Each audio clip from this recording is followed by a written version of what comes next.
दोस्तों, आज मैं आपको दूसरे वीडियो के माध्यम से गायत्री उपासकों के जो दूसरे व्यक्ति हैं उनके अनुभव बता रहा हूँ। एक थे विद्या विभूषण मुकुटराम जी।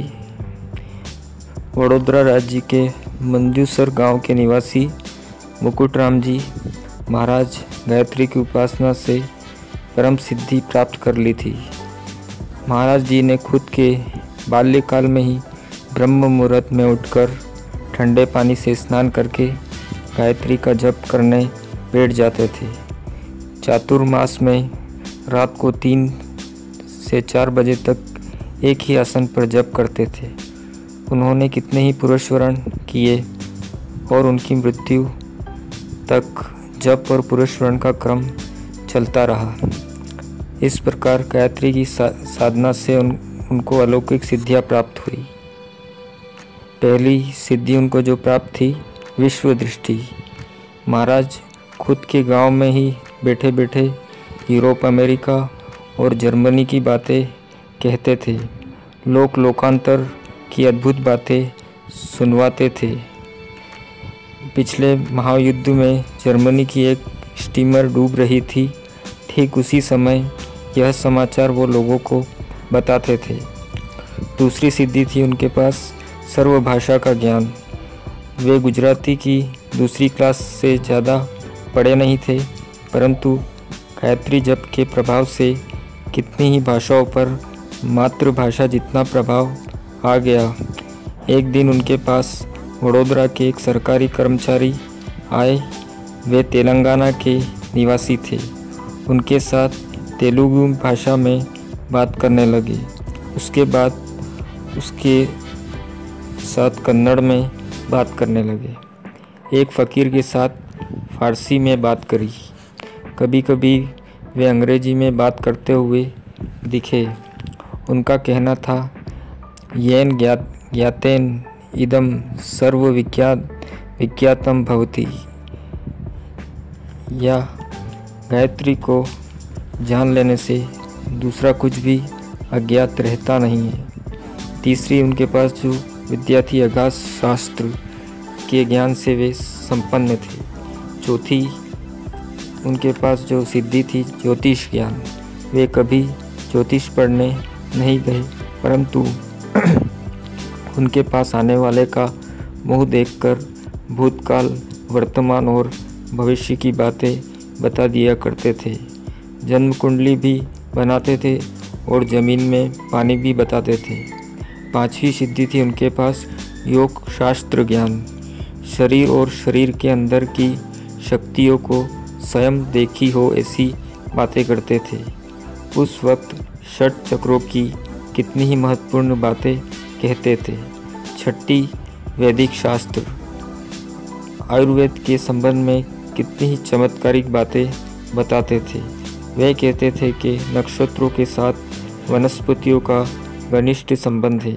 अमुक नक्षत्र में अमुक औषधि वनस्पति की अमुक विधि के साथ लेने में आवे तो अमुक प्रकार का रोग वाले मनुष्य को निश्चित रूप से रोग से मुक्ति मिलती है। इसी तरह अमुक औषधियों से अमुक रोग निश्चित रूप से अच्छे हो जाते हैं। 7वीं जो उनके पास सिद्धि थी, मंत्र शास्त्र सिद्धि। मंत्र शास्त्र बहुत ही गहन विषय है। कौन सा मंत्र किस प्रकृति के व्यक्ति को देने में आवे तो उसको तत्काल ही सिद्धि मिले, यह बात मंत्र और व्यक्ति के आत्मा को पहचानने वाली शक्ति के साथ संबंध रखता है। 8वीं उनके पास सिद्धि थी वाक सिद्धि। कितने ही चमत्कार उन्होंने दिखाए थे। एक बार ब्राह्मण लोग भोजन के लिए बैठे थे, तभी अचानक बरसात शुरू हो गई। महाराज ने बरसात को बंद होने के लिए कहा और बरसात बंद हो गई। अभी इसी वक्त बुखार उतर जाएगा, ऐसा कहने के साथ ही कितनों के ही बुखार उतर जाते। कहने मात्र से अनेक लोगों को संतान प्राप्त हुई। तुमको अब कभी दुख भोगना नहीं पड़ेगा, ऐसा जिसे भी कहा उसको सुख ही मिला। महाराज ने जब जो भी कहा वो अवश्य सिद्ध हुआ। 9वीं सिद्धि थी उनके पास अन्य शरीर धारण।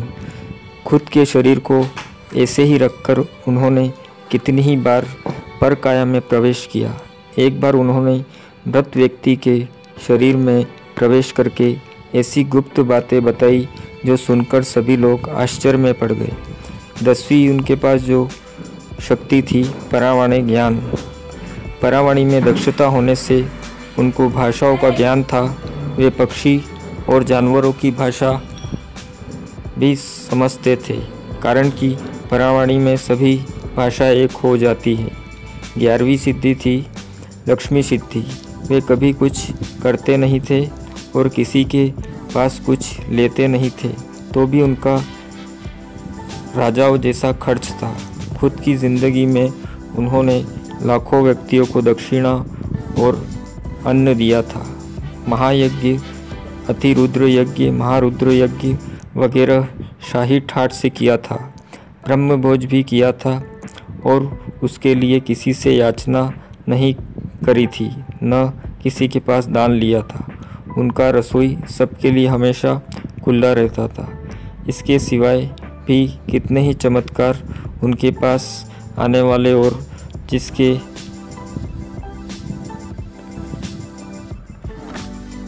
वहाँ वे जाते थे उन्होंने देखे थे।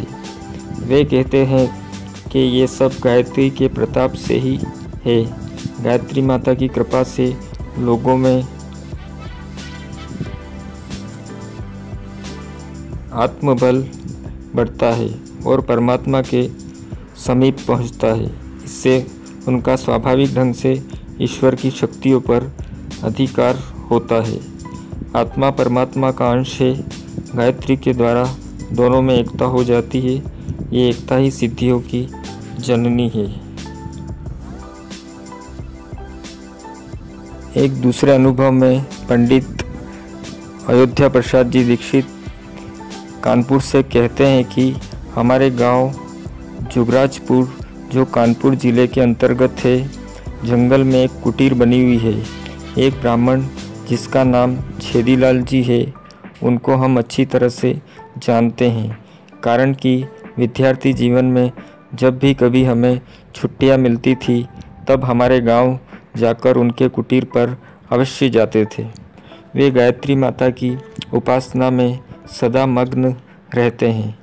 भगवान सूर्यदेव के सामने खड़े होकर साधना किया करते हैं और दिन में नित्य प्रति हवन करते हैं।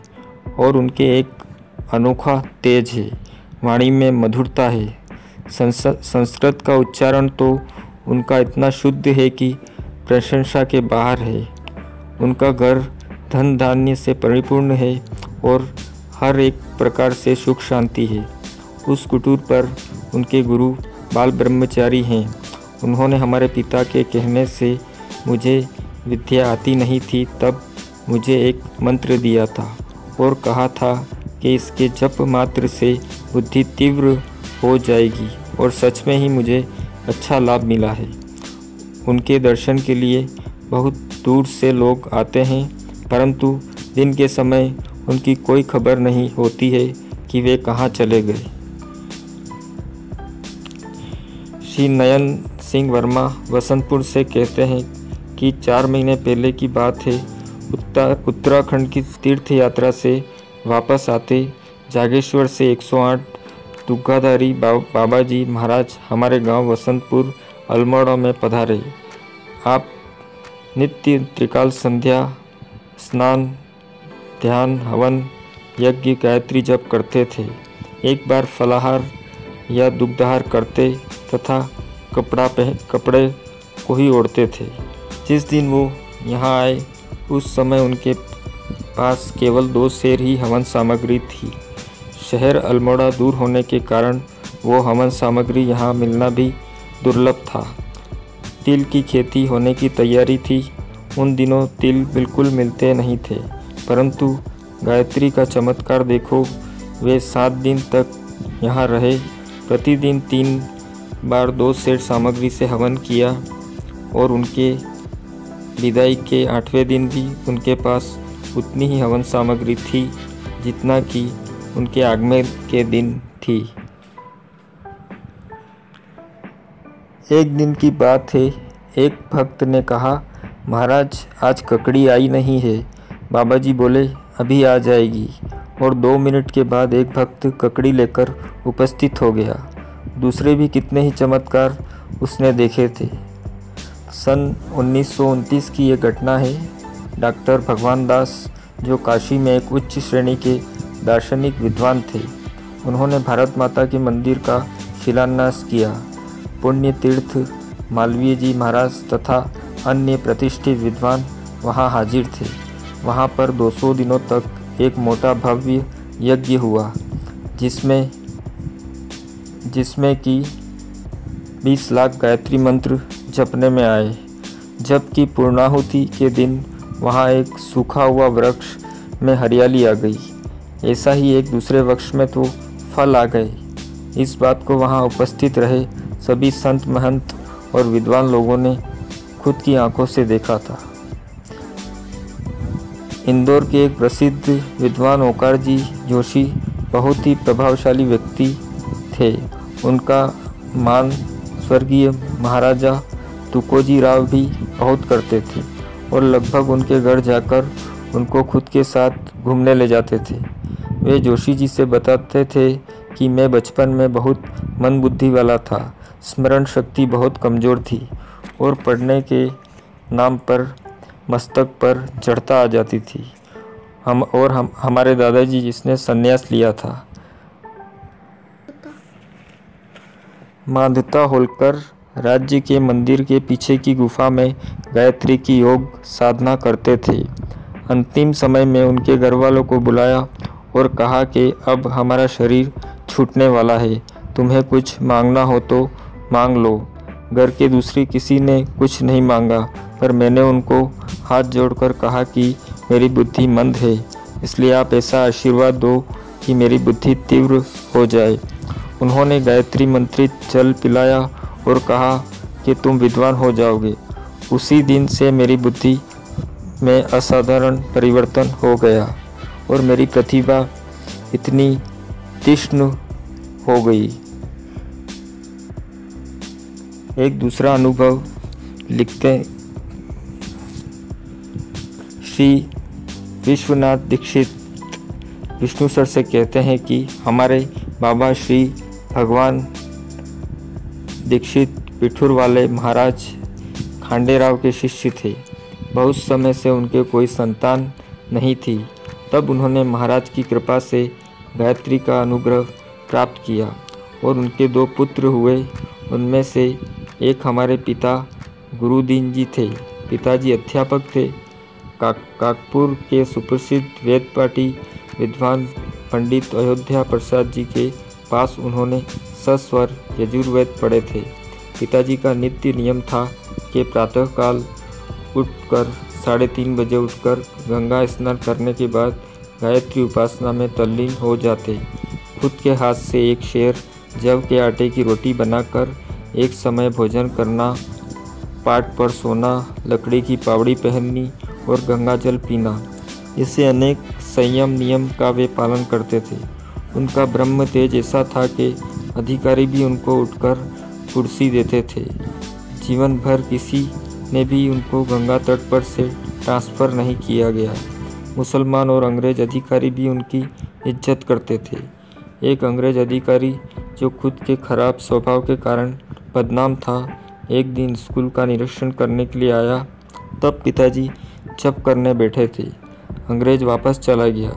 दूसरे समय में आकर उसने निरीक्षण करके अच्छा रिपोर्ट लिखा और स्कूल के समय में भजन करने के लिए कोई फरियाद नहीं करी।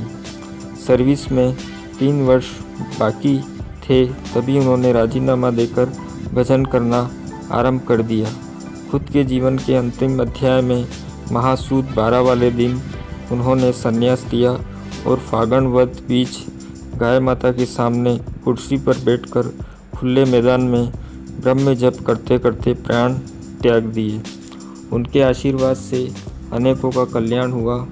उनकी प्रेरणा से अनेक दुष्ट लोग सज्जन बन गए, अनेक विपत्तिग्रस्त से संकटों से मुक्त हुए और अनेक की मनोकामना पूर्ण हुई। गृहस्थाश्रम में वे रहते थे, परंतु आचरण उनका सन्यासी के समान था। माया ममता उनको स्पर्श भी कर न सकी थी। पिताजी गायत्री के अनन्य उपासक थे।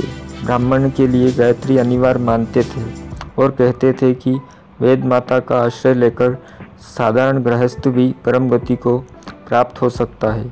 उन्होंने उनकी संतान को बचपन से ही गायत्री का शिक्षण दिया था, जिस पर हम श्रद्धापूर्वक चल रहे हैं। पिताजी के पुण्य प्रताप से हम सभी लोग सुखी हैं। मैंने 3 बार 1.25 लाख के अनुष्ठान किए हैं, जिससे कि समय समय पर कितने ही प्रयोजन सफल हुए हैं। 2 कन्याओं का विवाह बहुत ही आसानी से हो गया। जमाने को देखकर सामान्य खर्च में बड़े घरों में हो गया। समय के अनुसार बड़ी बड़ी मुश्किलें हल हो गई हैं और अधूरे कार्य भी पूरे हो जाते हैं। लगभग 8-10 साल से प्रणववाद की ध्वनि स्पष्ट सुनाई देती है। आज्ञा चक्र में स्फुरना तथा प्रकाश की मात्रा बढ़ रही है। चित्त में शांति रहती है। ये सब गायत्री माता की ही कृपा है। जय गुरुदेव, जय माँ गायत्री की, जय माँ।